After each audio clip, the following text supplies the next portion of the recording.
Hello, welcome to Context. I'm Orkun Amashraf here to ask some relevant and pertinent questions in order to be able to hear elucidating answers. A work of art in a quick moment of elation could give rise to emotions of an intensity that could not easily be attained by other means. And today I'm delighted to have the opportunity to converse with a lady of great caliber, great experience and great abilities. Cecilia Guidot Alvarez, Director of the Philippine Center of International Theatre Institute and Earth Savers UNESCO Artists for Peace. Welcome to A News. Thank you for having me. Madam Alvarez, thank you very much indeed for this opportunity. Bearing in mind that today we are in Baku and today is day 2 of the Global South NGO Forum and the platform has been established, I think that logically my first question to you should be about this platform. What are your major takeaways from what you have seen so far? And could you walk us through that emotional speech that you delivered yesterday, wherein you talked about necessity of acting now? That was a clarion call for action now. Yes, because any more delays is really impacting on the life of humanity and our common home.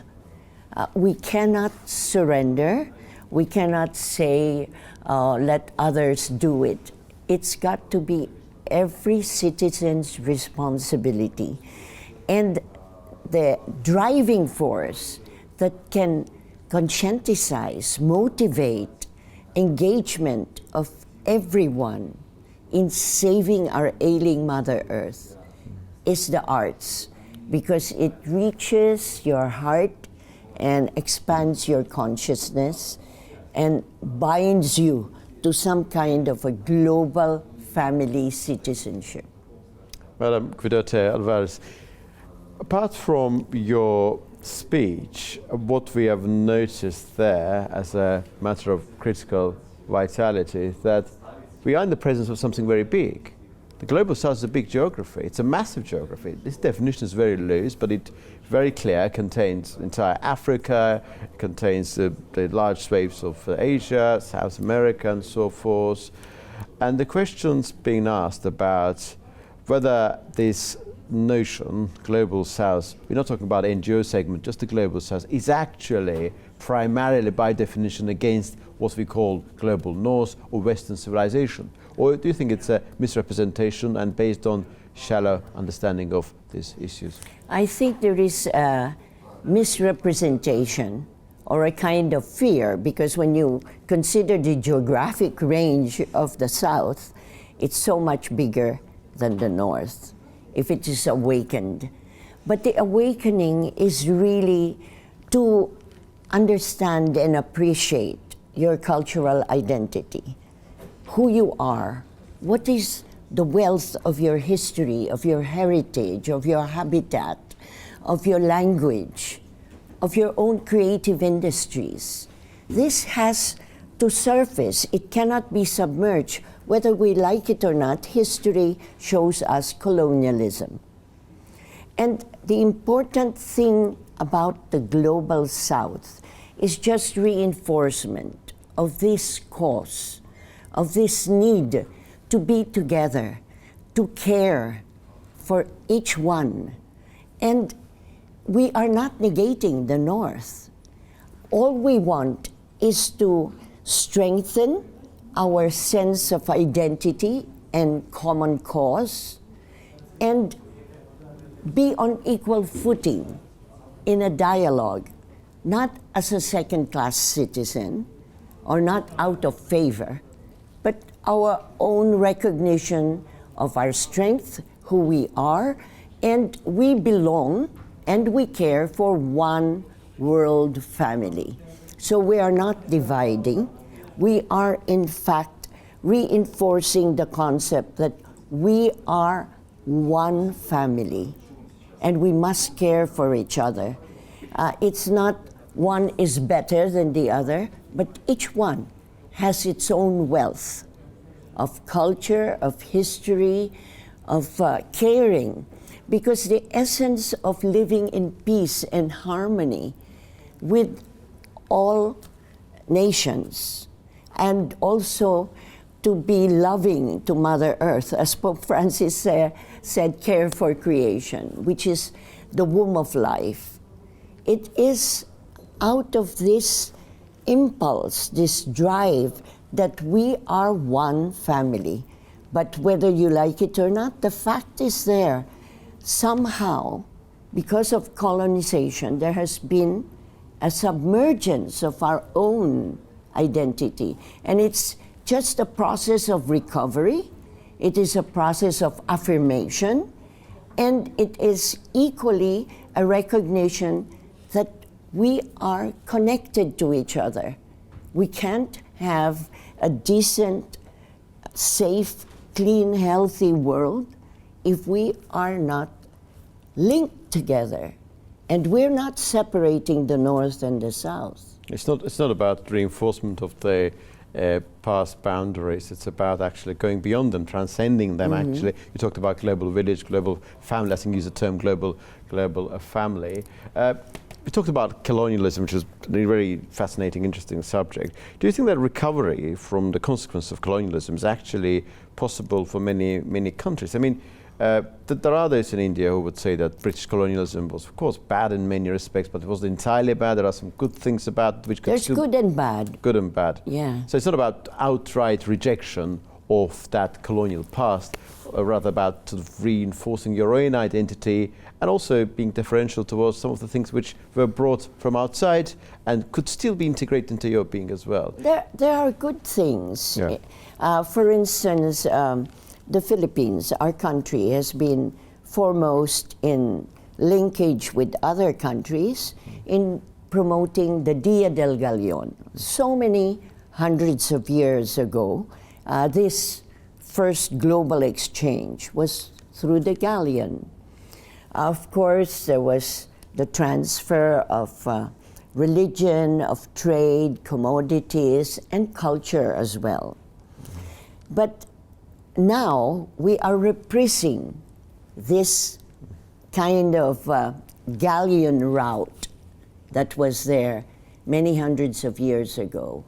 We are not negating the Hispanic tradition that is already part of our national consciousness or personality, but we are recovering, bannering, appreciating what is our indigenous heritage.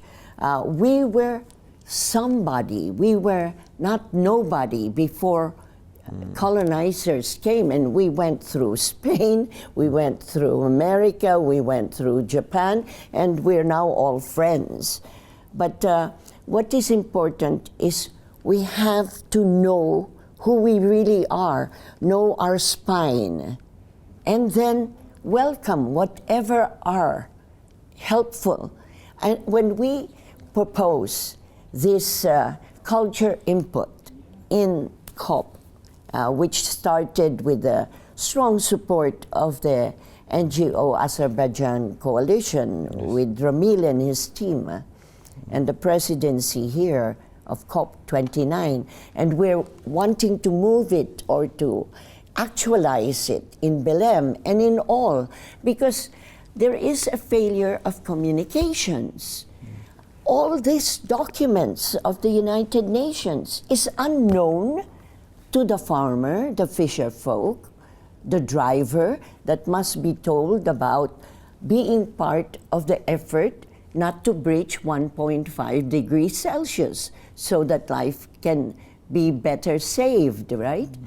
But if they don't understand it, if it doesn't reach them in cultural symbols they understand, where they can recognize the crisis, be conscientized that they don't want life to be doomed, that they can be part of saving it, and these are the information of what each one can do, and we have to be together. It's if somebody sneezes in France, it gets felt in Polynesia, French Polynesia.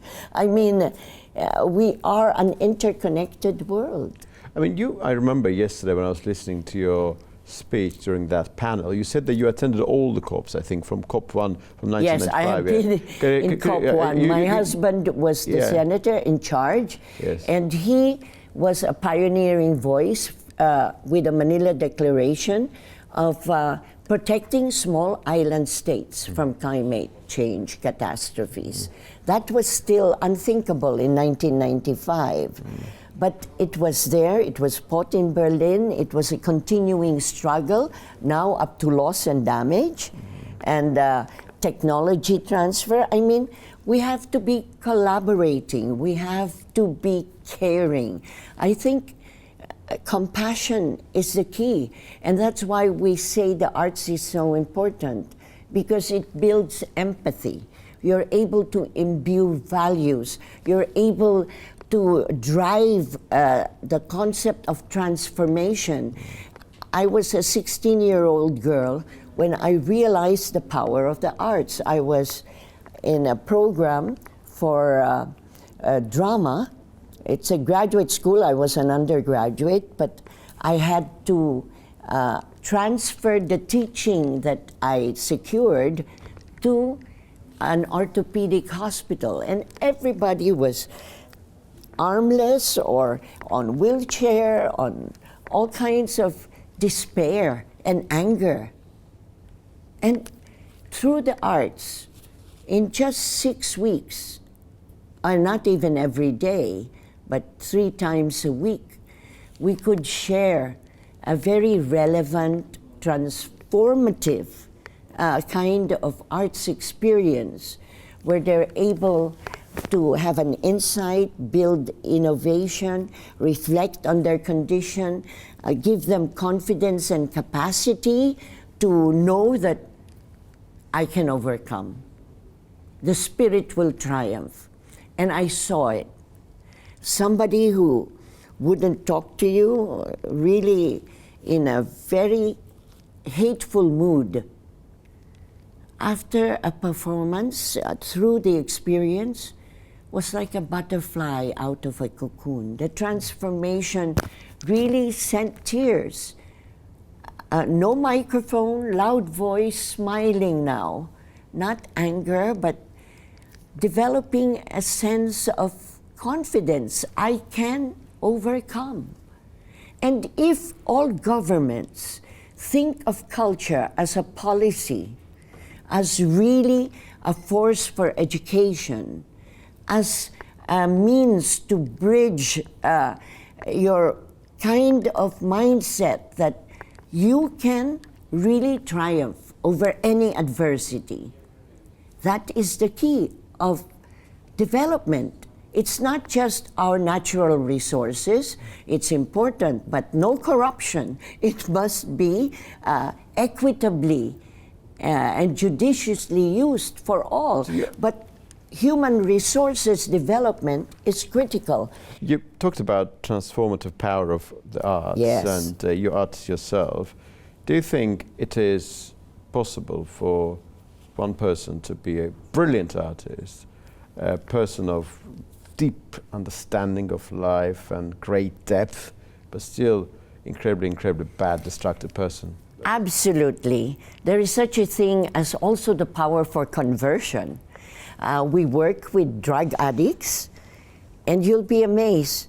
We go into prisons, and there is what you call maybe a kind of confession, remorse, and reparation, and the confidence that they can have a new life. That's important. And we're healing trauma as well. We've gone to refugees of climate and conflict, and it builds confidence and really the capacity that I can go on, hope. That's very important. You mentioned we're Artists for Peace. We were selected, we're probably the first through DG Matsuura. We were selected, the first children who are blind, crippled, together with indigenous youth in difficult circumstances, out of school youth. This is our performing group, which shows right on stage social cohesion. It's not the blind alone. The blind is with the crippled, is with the deaf, is also with the indigenous artist, is with somebody who is in a reformatory school. But they're together, and they deliver a message of hope, of caring for life, to protect people and planet, and fight poverty. Because you can fight poverty, as we always say, education is the key to unlock that gridlock of underdevelopment. And what we're trying to say is, if we provide this cultural caregiving service within education, whether formal or non-formal, then you will really discover in every human being the gold mine, the oil well, but you have to unleash it, train it, care, so that it is exposed and it is utilized for the betterment of the community. And we have exact examples. Our blind singers are all now teachers. They're not begging in the streets. We have a blind organist who has a family and can support his family because of his brilliance in playing and singing. That's a creative enterprise. And they don't have to beg. They can live in dignity. We call them handicapable artists, not handicapped, handicapable.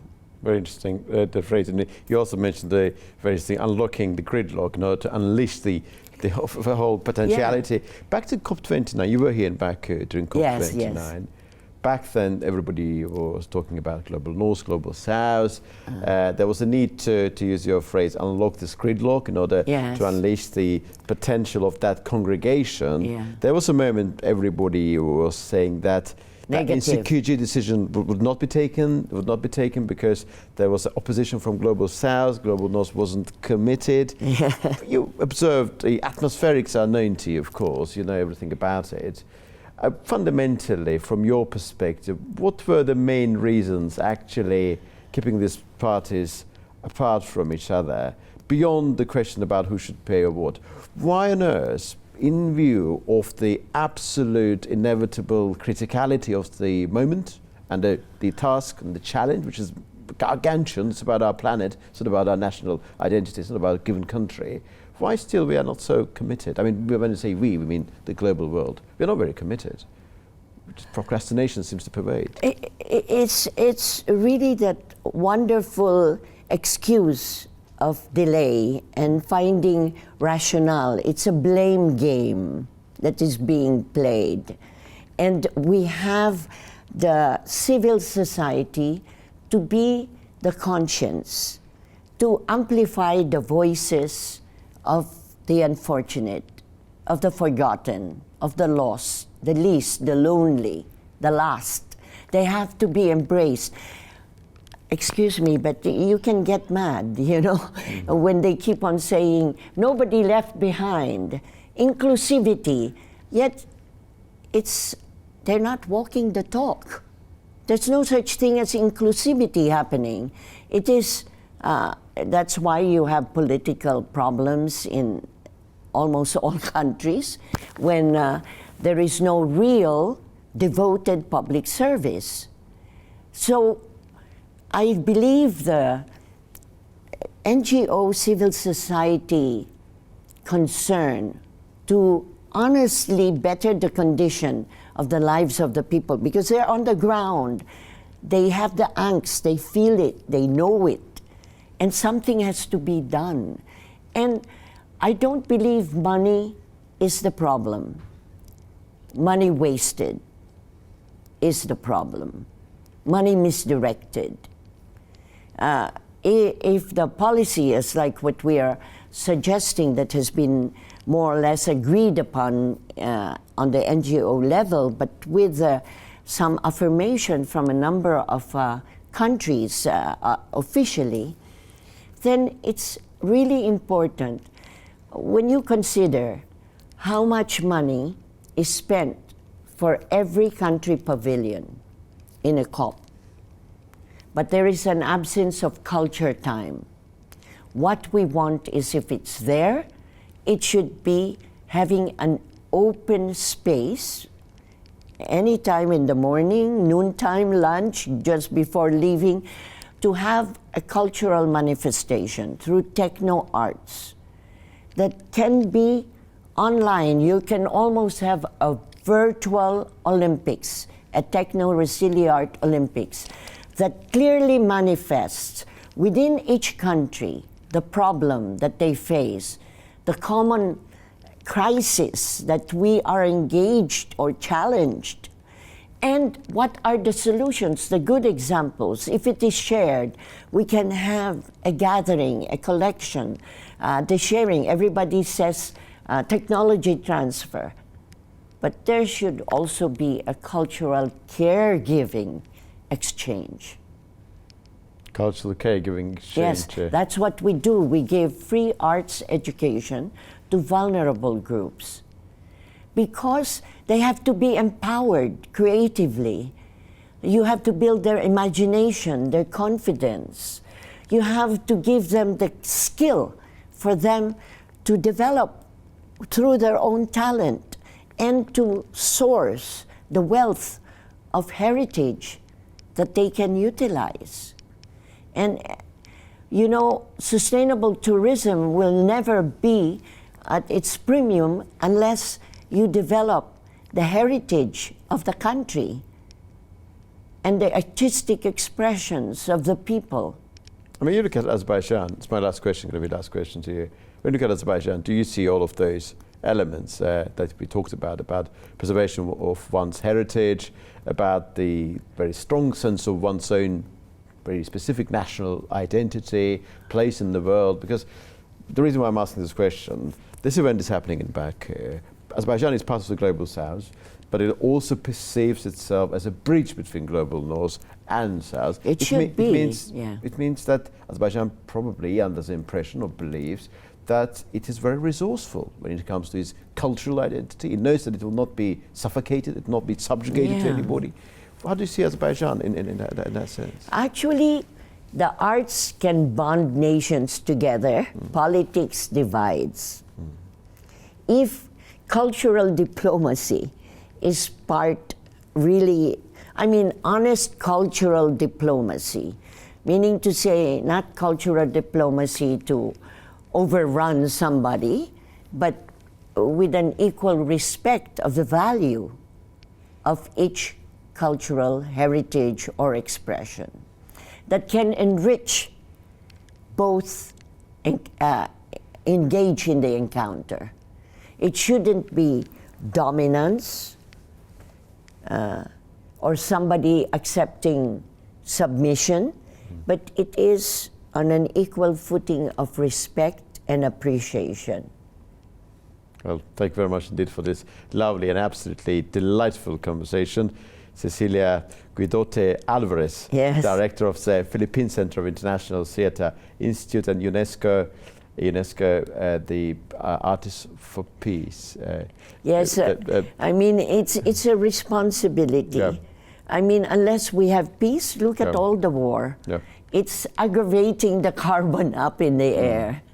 I mean, the carbon from the missiles and the bombs is more than what is being used up by 20 developing countries. Yeah. And that's how bad it is. So it's connected. And that is perfectly fixable. I mean, that's not inevitably... It's real. Yeah. So the SDGs, we can't surrender and say, oh, you know, it's really hard to have it done. We're almost just 5 years. But if we work as what you're doing now with communications, reaching out to all people, all sector, being informed in a way that they can relate to and be engaged, to be part of the united collective action, we can win this war against poverty, against pollution, against ignorance, injustice, crime, corruption, drugs and disease. We can win. Harness and mobilize the artists of the world who care to end violence against mankind and Mother Earth. And to use your phrase, to unlock the gridlock, to unleash our immense potential as Yes. humanity. The gold mine is in ourselves. Thank you very much indeed. Thank you. Thank So you. grateful. Thank you. Thank you for having us. Thank you.